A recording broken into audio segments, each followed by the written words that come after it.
DLC サイドオーダーの小ネタと考察まとめてくぜ。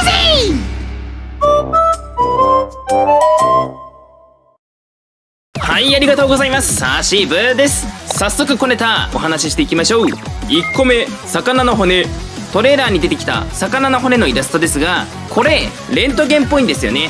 で、レントゲンは放射線検査のことです。人体に害がない程度の弱い放射線を使って検査しますよね。放射線ってもしかしてと思った方は、この前のダウンロードコンテンツの考察を見てくれた方ですね。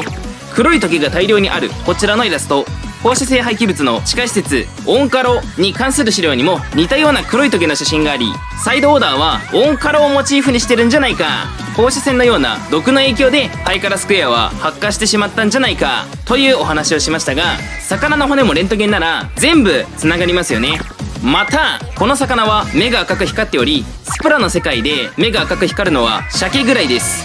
鮭が放射線を浴びているイラストだったらどうでしょう。その放射線でオカシュラ鮭という異常な個体が生まれていたらどうでしょう。納得がいきますよね。横綱はドスコイが変異した個体だと思いますが、その体は鎖でつながれています。何かの実験のためにドスコイが鎖で縛られ放射線を浴び、横綱へと変異してしまったという伏線だと思いましたが、どうでしょうか。2個目、マリンスノー。一面真っ白のハイカラスクエアを見て、お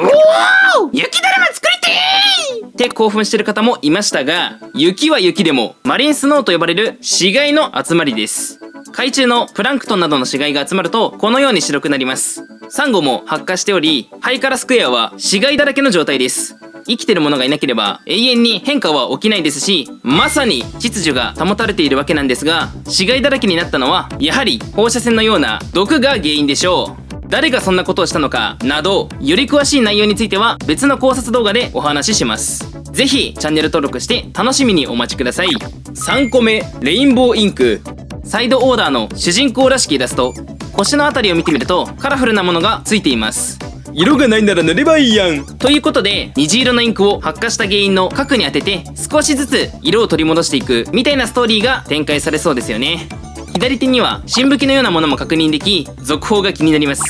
4個目、生まれ変わったデカタワー。ハイカラスクエアの中央の建物はデカタワーという名前で、サイドオーダーでは入り口のロビーがエレベーターへと変化しており、これで各ステージへと移動するのでしょう。また装飾が整理整頓されており、これも秩序要素の一つですね。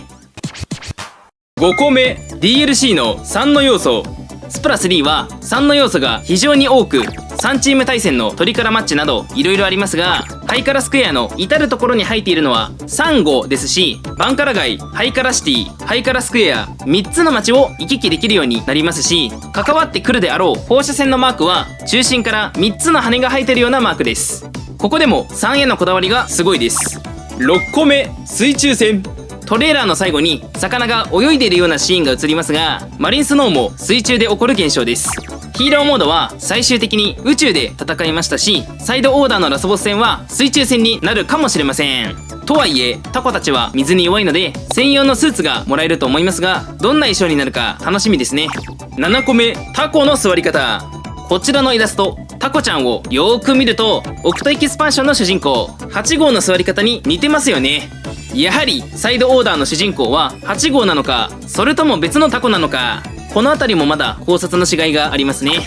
8個目、クローン。このイラスト、多くの方がクローンっぽいとお気づきになられたと思いますが、8号はネルシャの実験体ナンバー10008です。つまり8号の前に1万7体の実験体が存在したと言います。またオクトでは最後にネルス像を破壊しましたが、深海メトロは運行したままであり、ネルシャが完全に滅んだとは言い難いですよね。もしかしたら1万9体以降の実験体も作られているかもしれません。てか1万8って0が3つ、これももしかして3の要素なんじゃないの？おっと、あんまり話しすぎると次の考察で話すことがなくなるんで、一旦この辺でストップ。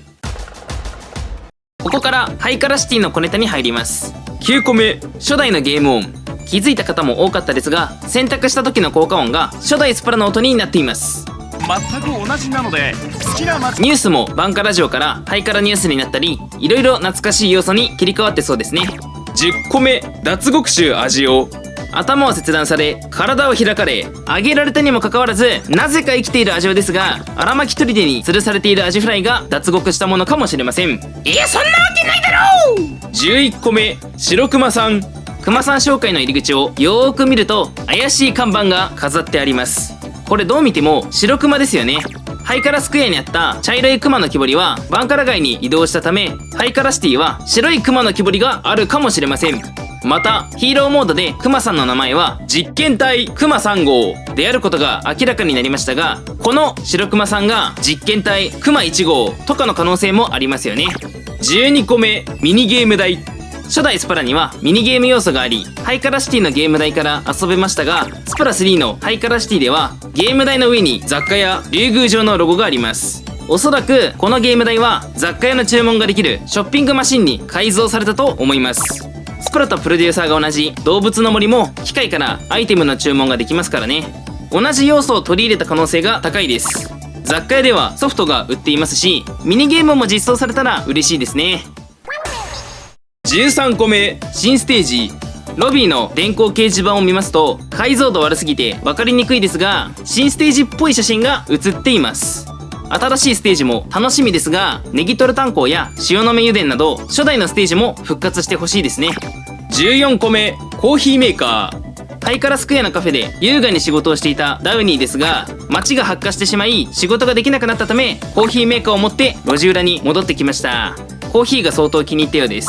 15個目、武吉の弟子。双子カブトエビの豆武吉と粒武吉ですが、武吉はカブトガニですので血縁関係はなく師弟関係です。武吉の口癖が何々弟子なので弟子にしたのかもしれません。16個目、ゴシックメタル。ハイカラシティの頭屋のバイトアネモですが、ゴシックメタル系のバンドにハマったらしく、見た目もだいぶ変わりました。でスプラには現状ゴシックメタル系のバンドはないと思うので、ハイカラシティが実装されるタイミングで新しいバンドの新しいバトル BGM が追加されると思います。17個目、意味深な4色。追加コンテンツの背景のシールが4枚だったり、背景のインクが4色だったりで DLC は第4弾まであるという説が出ています。3の要素が多いスプラ3で、これは確かにいいようです。スイッチも発売からもうすぐ6年が経過しますし、次回作のスプラは次世代機になることを考えるとだいぶ期間空きますよね。なので追加コンテンツでどんどん機能を拡張して実質スプラ4にしちゃえみたいに考えてるとか、スプラ4へとつながる大きな物語を展開するとか、いろいろ考えられますよね。ただスプラ3発売前の一番くじですでにこの4色は展開されており、ただただ色合いがいいという理由で4色採用された可能性もあります。というわけでいかがでしたでしょうか。